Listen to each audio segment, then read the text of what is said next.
Dhe shiko dhe zër, njeri mirë, kur ban tregti, kur ban marveshje, nuk du me të ranue. Ka thonë pejgamberi alayhi salatu wassalam, Allahu shlon bereqet te blerësi dhe shitsi kur janë të lehtë. Jo edhe një gjimës dinari, ka dalë Allah lejle dhe gjimës. Leje shloje pak. Çka të kushton me thonë, kur blen për 5-6.000 euro, çka kushton me thonë, hani be 3-4 se s'ka lidhje. Apo, kur blen 3-40.000 euro diçka, çka të kushton me thonë, a ki pa edhe 10 dinar mungojnë këto. A di kush janë këto, do të thimna, te jehudit o qështu, leje edhe një gjimës dinari, e keni pa supermarket, s'ta falas gjimës dinari. Vjen ati 1444 edhe gjimës dinari, ku ta marrun atë gjimës dinari. Ama sistemi që ashtu ja lexon, se sistemi kush e ka kriju? Kush e ka kriju? Shpirti i ngushtë. Ja? Edhe çka bën? E ka ndërtu këtë sistem për sa të torturon njeriu. Nuk është bëu kështu vëzë njeriu për të jetuar.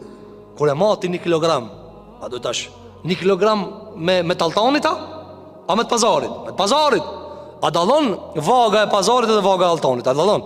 Ai vaga e talltonit 1 milimetër ama rrit çmimin aty.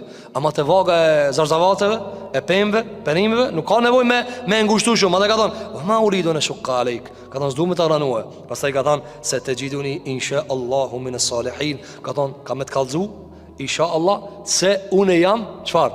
Prej njerëzve të mirë."